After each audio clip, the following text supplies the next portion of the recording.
Introducing a completely redesigned experience that you can sense.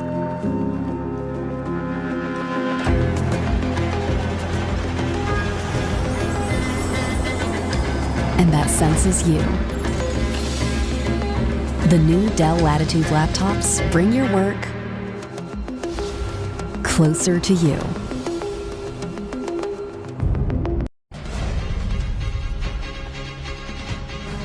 Tonight, Celeste Mano's evil killer sentenced to 36 years behind bars, but her mum says justice has been denied. Jerome Weimar refuses to answer simple questions about his Com Games payout.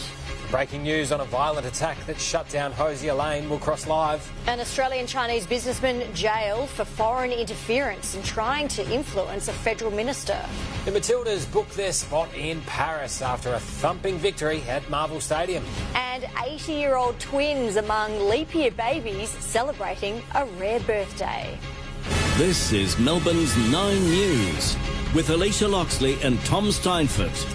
Good evening. The obsessed stalker who stabbed his former co-worker to death in her bed has been sentenced to 36 years behind bars. But Celeste Mano's furious mother says that's not enough and the monster should have been locked up for life. Court reporter Amber Johnston.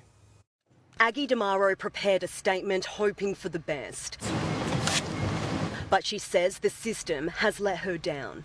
It's outrageous, absolutely unbelievable that the court decided to grant him mercy, even though he showed Celeste none.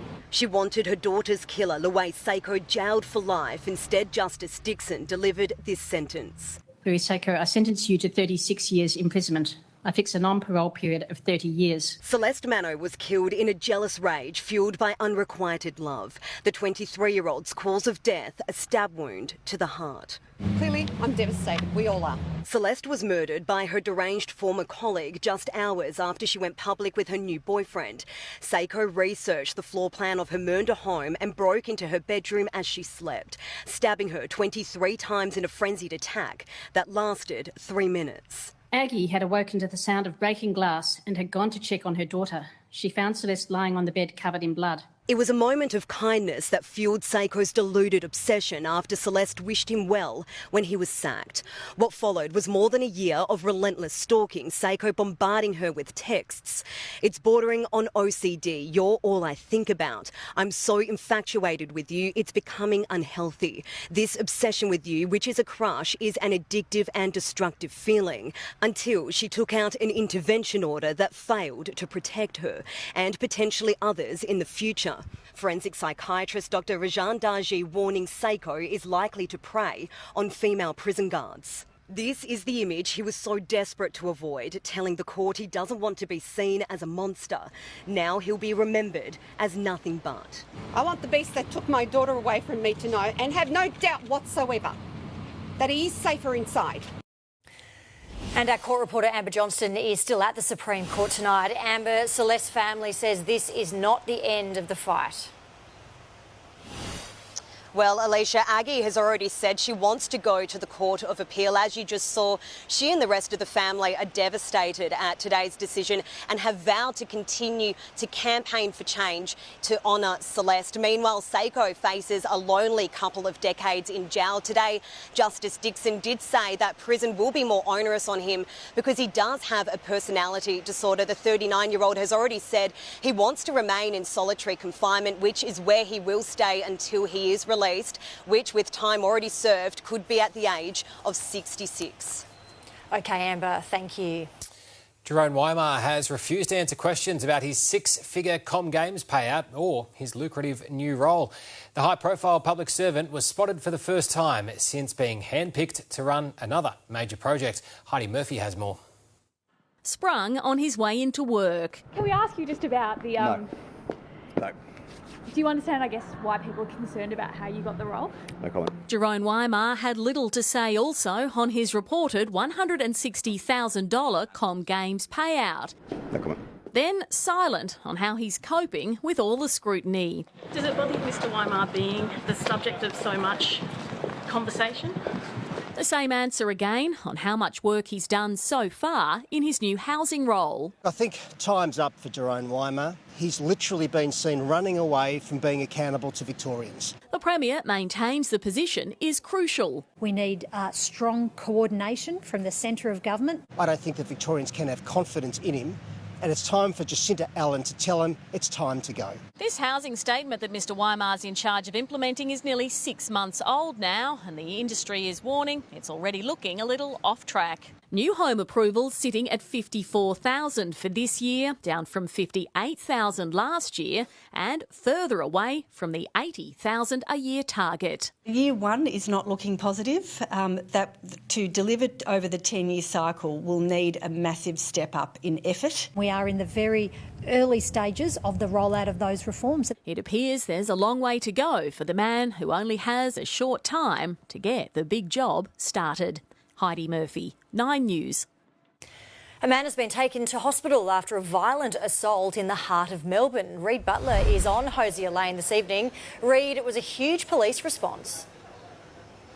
Yes, Alicia, a horrible thing to have happened in such a beloved and famous part of Melbourne. People come to Hosier Lane for selfies, not crime scenes, but that is exactly what was here for a big part of this afternoon. Late today, a violent fight broke out between multiple people. I've been told that there was a wine bottle being brandished. One man was hurt badly enough to require hospital treatment. He was taken away to the Alfred after being punched heavily in the head. Our exclusive vision shows the drama that was unfolding here. It was drawing quite a crowd. A lot of people had to witness the bloody aftermath of this incident, including this man. It's obviously pretty confronting, being a place that I spend quite a bit of time in, because I know it's obviously not the first time sort of things have happened down here.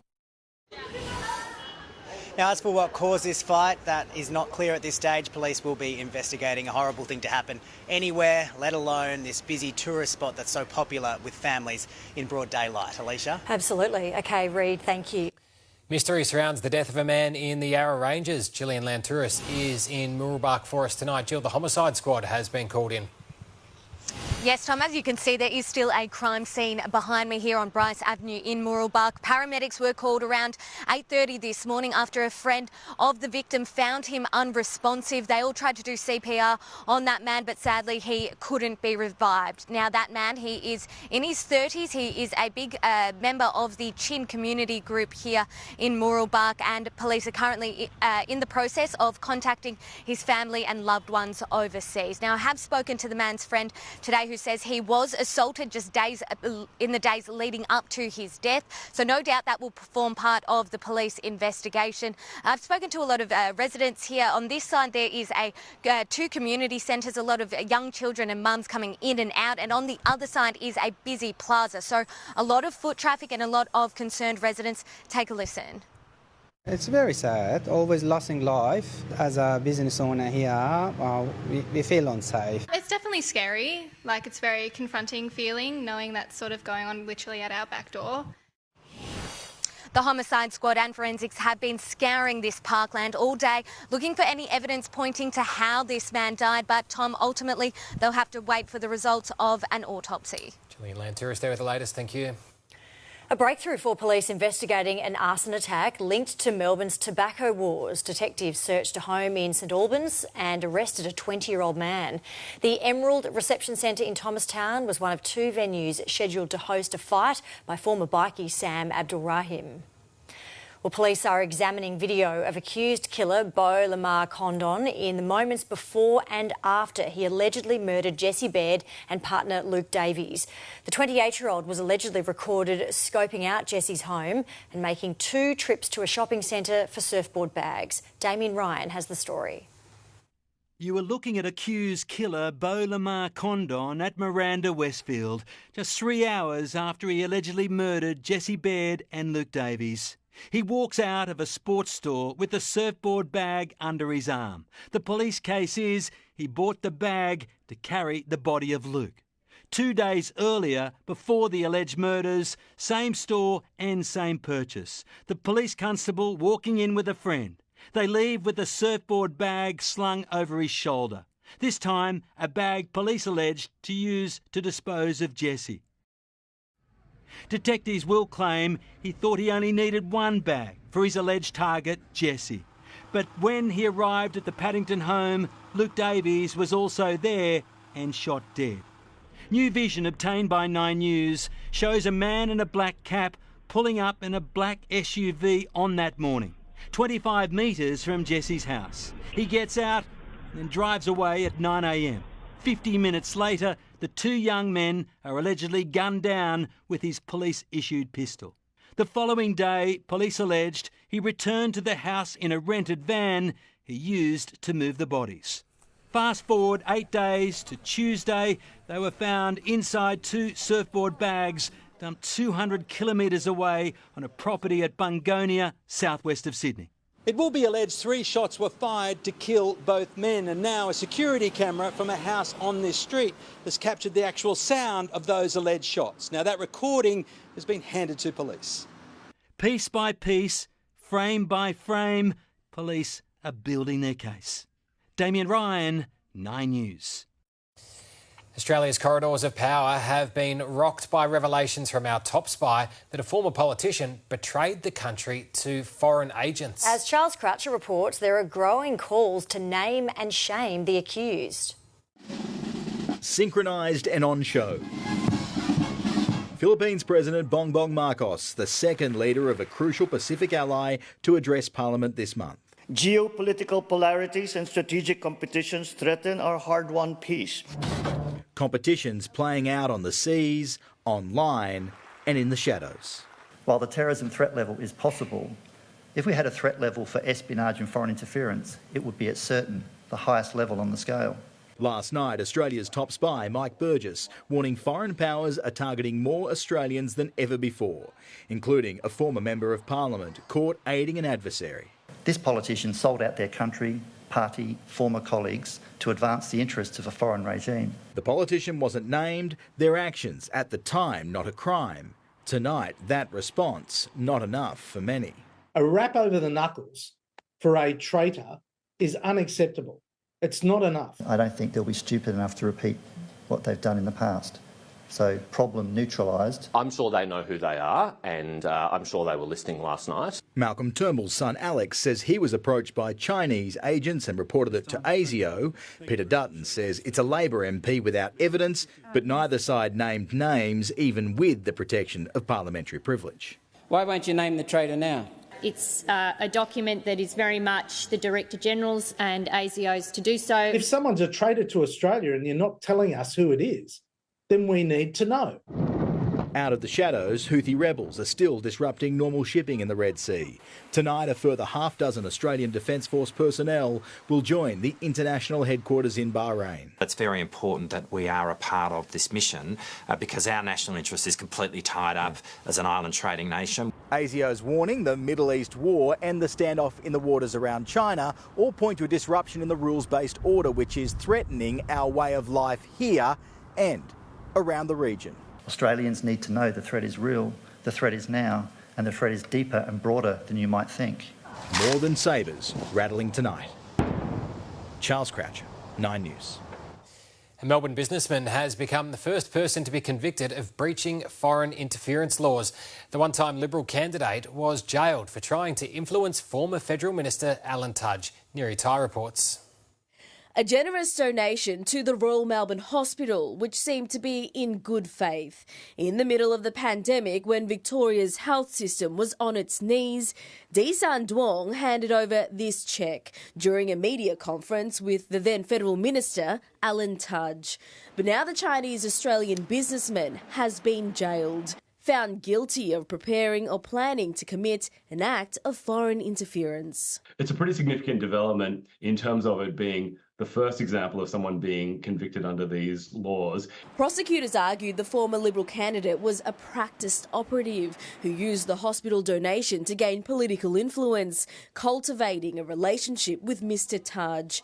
You believed he could potentially be persuaded to influence Australian government policy in a manner favourable to the Chinese Communist Party. Not something which is necessarily really overt and clear, and it can be a matter of seeking to build up relationships over an extended period of time. Most of the trial was held behind closed doors because the identities of witnesses needed to be protected.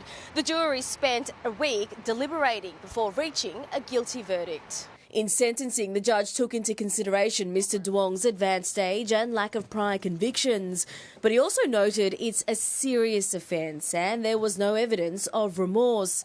Mr Duong was sentenced to 2 years 9 months jail, but will be released after serving 1 and placed on a good behaviour bond. It's also possible that there will be some kind of retaliatory action from the Chinese government. Neri Tai, 9 News.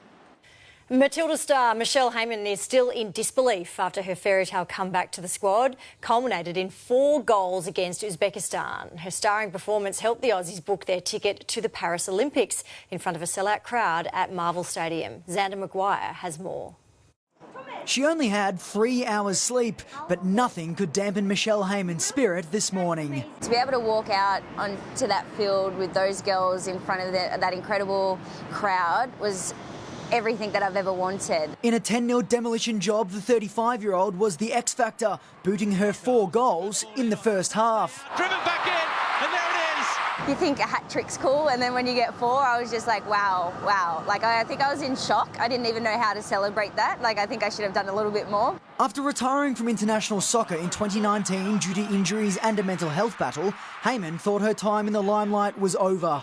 From the stands, she watched the Matildas rocket to stardom, desperate to find a way back into Tony Gustafsson's team. I just put everything I could to get back in this squad and, trying to score as many goals for Canberra United so I could, hi Tony, can you let me in? When Sam Kerr did her ACL, the striker position became vacant.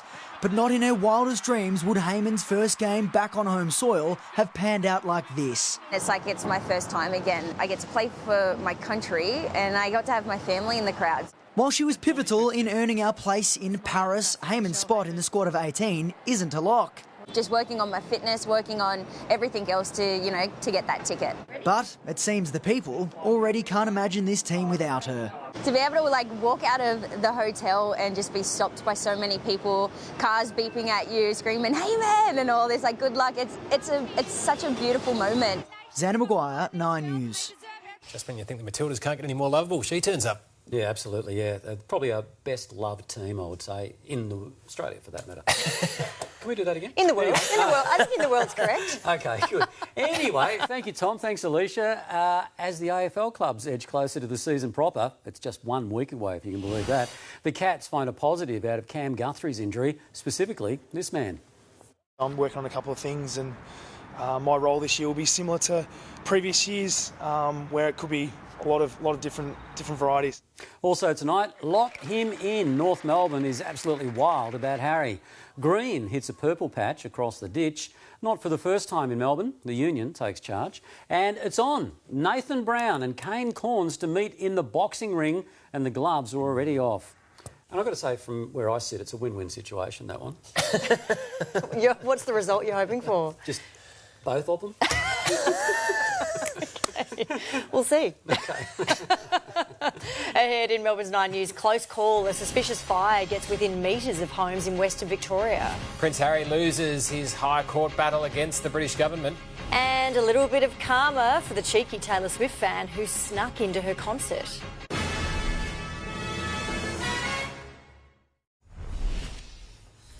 Victoria Police has apologised after it wrongly accused and charged a man with sex crimes he didn't commit. Mark Santomartino has more on this. Mark, how did this happen?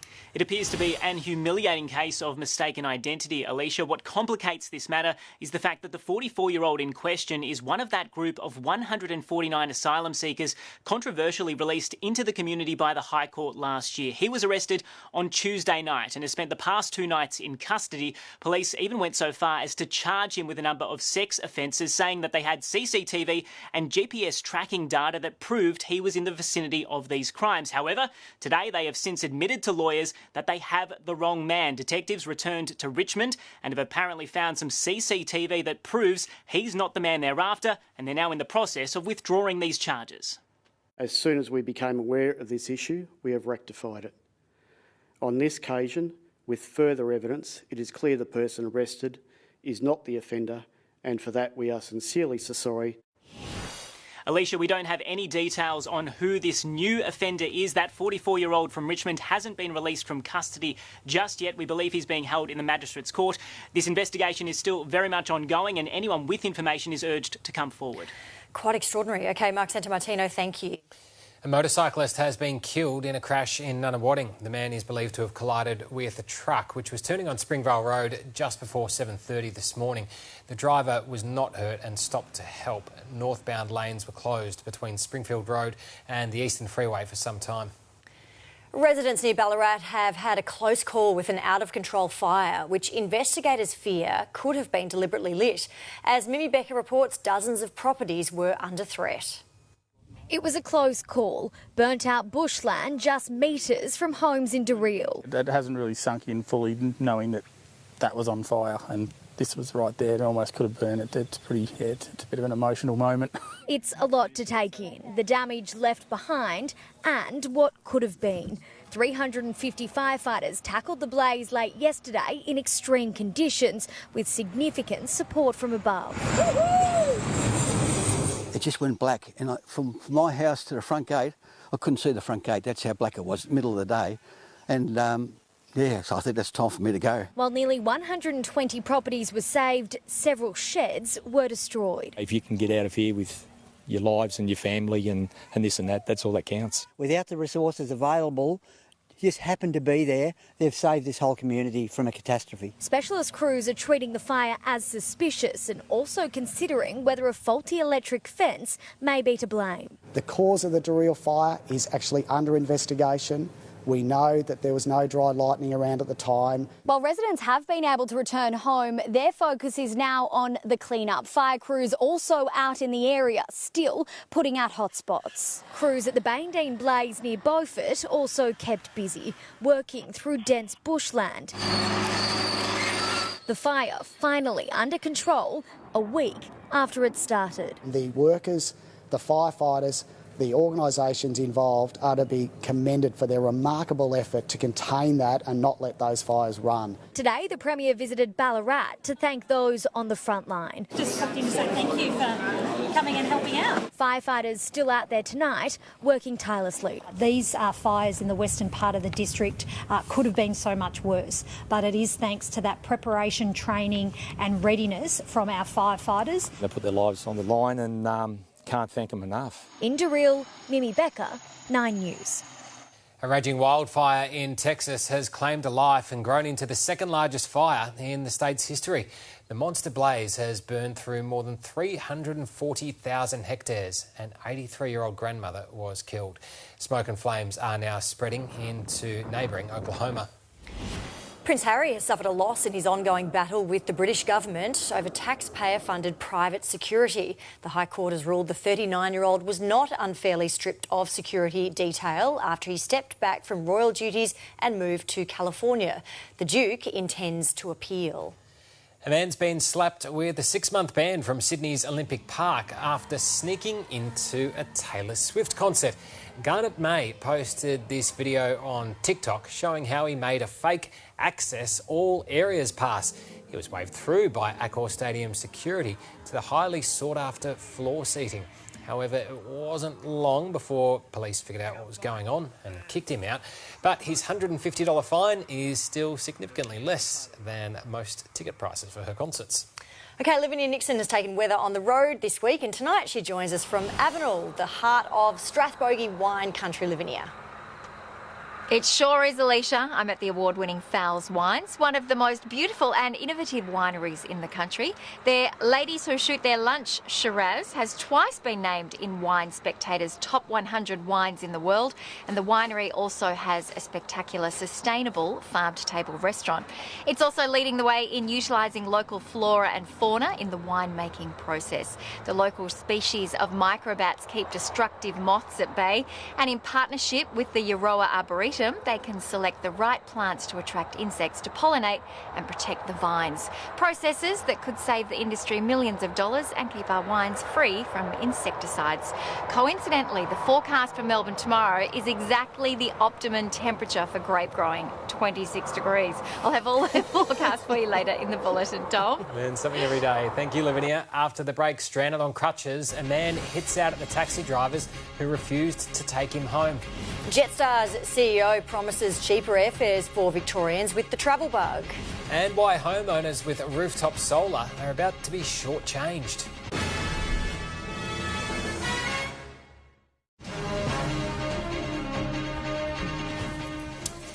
A mother and son have escaped harm after their Melton home was peppered with bullets. Police say shots were fired at the front door of the property on Kohler Street at around midnight. I feel horrible actually. Nobody is hurt, but there's damage to the property. Detectives were scoping the scene this morning. The investigation remains ongoing. 13 Cabs has been forced to apologise after more than half a dozen taxi drivers refused a fare for an injured man on crutches. Keith Sutherland has vowed to never take a taxi again after he had to hobble home in yesterday's heat. Dougal Beattie has more.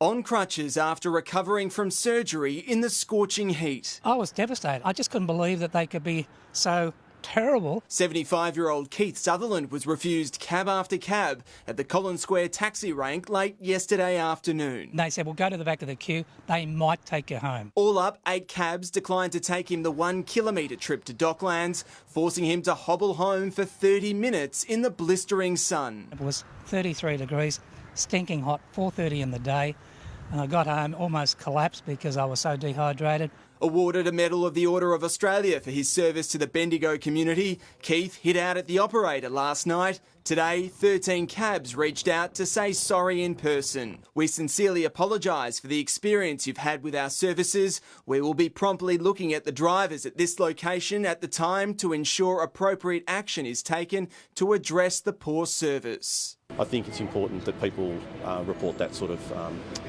instance. Frankly, the state government should be making it much easier for people to report taxis that do the wrong thing. Keith has now signed up for an Uber account, vowing to never take taxis again.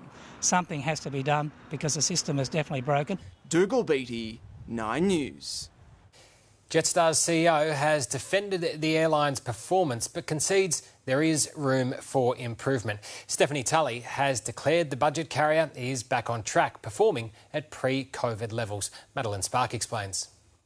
It's party mode at Jetstar with a new uniform to usher in what it hopes is a new era. New planes, new routes, lots of new people, and it was time for a change. It's the first change to crew outfits in 2 decades. Travel itself the inspiration. Mesmerising view you get from a plane, it's quite romantic and it's fleeting, but it also feels like you're going somewhere. And the cost of going somewhere is tipped to come down, according to Flight Centre boss Graham Turner. International airfares dropping about 14%, and we predict they're going to drop about another 9% over the next 6 months. He puts that down to more international carriers entering the market. Airfare in peak season, which might be $3,000 to $3,500, even up to $4,000. If you can save 14 or 15%, that's $300 or $400 at least. Jetstar's CEO agrees prices have already dropped, but in response to the airline's performance in January, 69% of departures were on time. She says there's always more work to do. We'll never rest on it. We'll always keep trying to improve it. But we do know December was really impacted by the cyclone in Cairns. January and I'm pleased to say February, which ends today, have had over 70. The uniform shake-up coincides with a major milestone for Jetstar. This week, it's celebrating 20 years since flights first went on sale. And flying for 10 of them, Captain Rosina Helbig. I don't think a lot of young women have considered the career of a pilot before, so hopefully, like the saying goes, you cannot be what you cannot see. Madeline Spark, 9 News. Victorians with rooftop solar will take a 32% hit to the rate they collect from feeding power back into the grid. The growing amount of solar generation during daytime hours is being blamed for the cut. There needs to be more work done in this space, which is why we want to continue to support more Victorians to have more solar panels on their roofs. 300,000 houses are currently on the Solar Homes program. When 9 News returns, rough ride. A freak wind gust forces a hot air balloon to land in a tree at Greensboro. A popular Kmart gadget recalled over choking fears. And 80-year-old leap year twins celebrate their 20th birthday.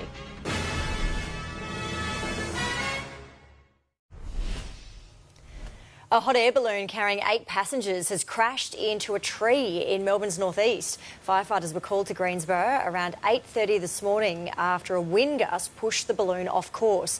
Everyone on board, thankfully, got out safely. A Bluetooth tracking device sold at Kmart has been recalled with urgent warnings about the product's batteries. Packaging for the Anko Smart Tag, sold from late December to mid-February, it doesn't have safety messages about its coin battery. If swallowed, the battery could cause severe or fatal injuries in less than 2 hours. New ABS data has laid bare the issues being faced by retailers so far this year, but a bonus day has helped make up for it. Finance editor Chris Kohler. With this being a leap year and today being the extra day, that means extra money for the economy. More specifically, this quarter will be 91 days instead of 90. That's worth an extra $6.6 billion to the national accounts, according to some clever economists. So the good old calendar is pitching in to keep the economy right side up this year too, which is good because Australians spent less at the shops in January than expected. 1.1% growth compared with the 1.5% the market was hoping to see. So retailers had a lean start to the year, which also helps explain why Harvey Norman today reported its half-year profit tumbled 45%. There were some bright spots in the result though, so investors actually pushed Harvey Norman's share price higher. Overall, the share market recovered from early falls to briefly touch record highs, and the Aussie dollar was buying 65 US cents and 60 euro cents. And looking at the price of unleaded across Melbourne tonight, the average is $1.89 a litre, but you can find it cheaper in Eltham and Richmond. Now, February 29 is a day to celebrate new arrivals and veteran leaplings. For a select few Australians, a leap year means the chance to mark their real birthdays. Justine Conway has more. Melbourne's littlest leapling. Born at Mercy Hospital, baby Penelope will be 4 when she celebrates her first birthday. I was actually in pre-labour for almost a week and I was hoping it would come before or after, but I feel like it's something special and it doesn't happen that often. New dad Danny knows firsthand what it's like to have a birthday every 4 years. He's a leapling born in the year of the dragon. This morning his wife gave birth to their leap year baby Hugh, also born in the year of the dragon. The chances of that? 1 in 300 million. I still don't believe he's here. He's here today. Almost as rare are leapling twins. Peter and Janice celebrating their 20th real birthday. Their real age just slightly more advanced. 80 years old. And we're having our 20th birthday. While Janice has spent the past 42 years living in the UK, she wouldn't miss marking the milestone with her brother. When we saw one another, and this morning, so happy birthday to one another. If you're born on February 29, you are in rare company. Statistically, it is Australia's least common birthday. Only 2,300 babies were born on this day between 2007 and 2016. I suppose in a way it is special because you're different. I think every 4 years we just have to have something extravagant. Justine Conway, 9 News. All right, let's get more sport with Tony Jones. Thanks, guys. Coming up after the break, why one cat's injury curse could be a blessing for another. Also tonight, a burgeoning ruse sets himself up for life. The green deck that turned into Green's deck. And it's Brown versus Corns in the ring. This is no joke. Incredibly fun, remarkably functional, and effortlessly stylish. Introducing the all-new Ford Puma. A compact SUV that really packs a punch. Looking good has never been this easy. Secure yours today. The all-new Ford Puma. Effortlessly stylish. Geelong veteran Mark Blitzarves hopes to find a silver lining from the loss of an injured teammate, that being Cam Guthrie. As Joshua Dorr tells us, the Cats will again turn to Blitzarves' versatility to try and fill that hole in the midfield.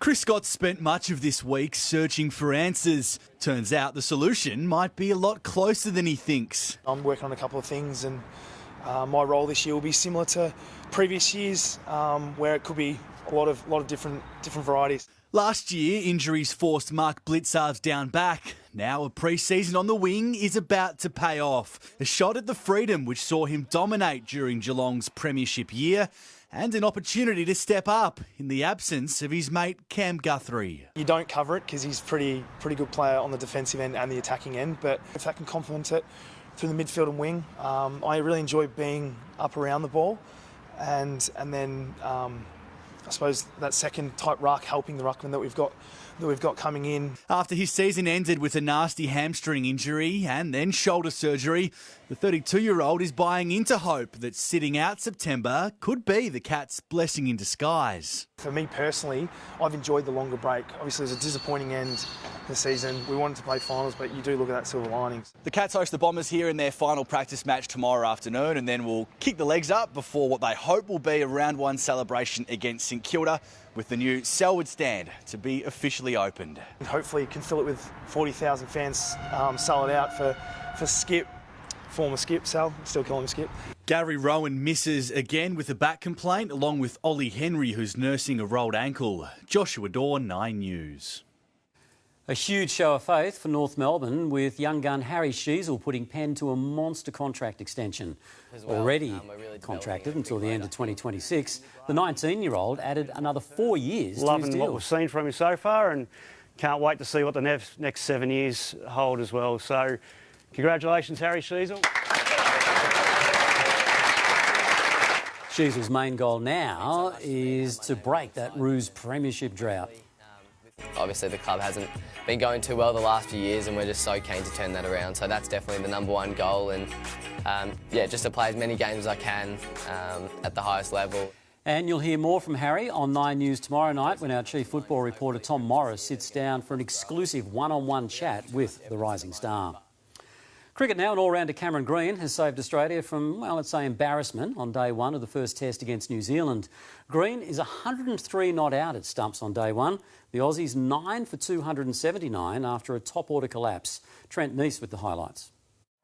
Australia needed a hero, and Cam Green answered the call. There it is! Punched away, backward a point. That is 4, that is 100. With 2 balls to spare on day one, the all-rounder posted just his second test ton. Just one of those days, and I think someone just needed to bat through, so yeah, I was glad it was me. Playing a test in New Zealand for the first time in 8 years, Australia was forced to bat on a green deck. Yeah, we're going to bowl, but not too upset with that. But it wasn't the start to the first test the Aussies hoped for. Airson taken! Marnus Labuschagne's barren summer continued, out for 1. The visitors in trouble at 4 for 89, just after lunch. There it is!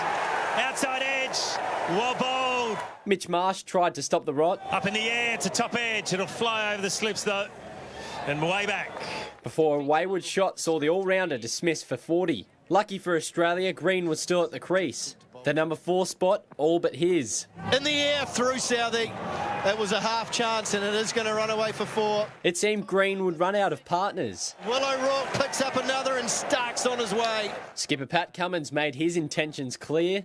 Cummins takes him on and takes him on brilliantly. But that didn't last long, and neither did Nathan Lyon. Yes, that's gone this time. Josh Hazelwood's role, stay out of the way and let Green get to work. I reckon they're probably just on top. They've got obviously a pretty quality batting lineup, and we've got to bowl well tomorrow. The 24-year-old 103 not out at stumps on day one. Trent Neese, 9 News. Melbourne Rebels players admit it's been hard to stay focused as uncertainty around the club's Super Rugby future grows. It comes as all 12 teams gather here in Melbourne for the competition's annual Super Round. Yeah, it's something that comes across the boys' mind. Like, we love Melbourne and we really want there to be a team next year, but look, we're just taking it week by week at the moment and game by game, so we're just focusing on the rugby. The Rebels face the Western Force at Amy Park tomorrow night, and of course every match across the weekend live on Stan Sport. Well, they might be sparring partners on the Sunday footy show, but Nathan Brown and Kane Corns are set to square off for real in the boxing ring. The pair is part of a star-studded fight night in Adelaide during next month's Gather Round, and the trash talking has already started. Boxing has been blessed to have legends of the ring. Think Muhammad Ali. I'm ready to back up everything I'm saying, and I'm through talking.